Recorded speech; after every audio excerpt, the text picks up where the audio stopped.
Pinabulaanan ni Oriental Mindoro Governor Alfonso Mali Jr. ang usap-usapang tinagkaumanan niyang arborin si Delphine Lee mula sa PNP.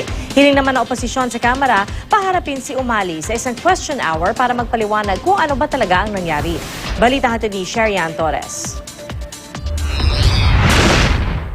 Sa flag raising ceremony sa Kapitolyo ng Mindoro Oriental, humarap si Governor Alfonso Umali. Nadawit siya sa kontrobersya matapos niyang amining tinawagan niya si PNP Chief Alan Purisima para usisain kung bakit nila inaresto ang negosyante.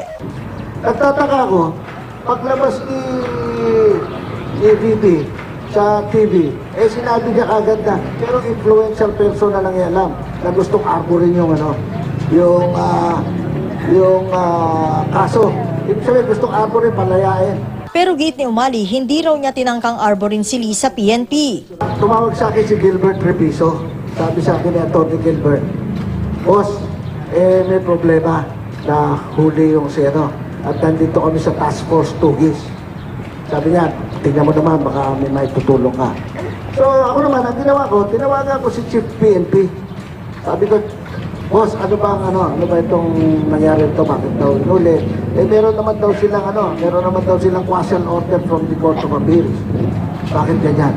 So anyway, sabi sa akin ni Chief PNP, pare, kasi kailangan ng release order from the court. Bukod sa pagiging governor, national treasurer din si Umali ng Liberal Party. Hiningan na siya ng paliwanag na Malacanang sa nangyari. Pero ang oposisyon sa Kamara, sinabing dapat magsorry si Umali sa mga nabiktima ng Globe Asiatic. Nais din nila itong paharapin sa question hour para matanong ng husto ng mga kongresista.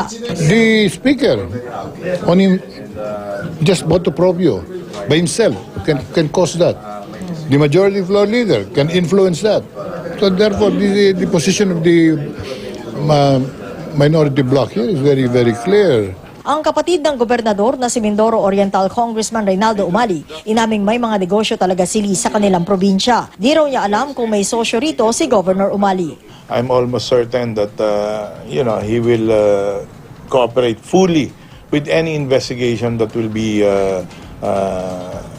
conducted by any investigating body. Sherian Torres, GMA News.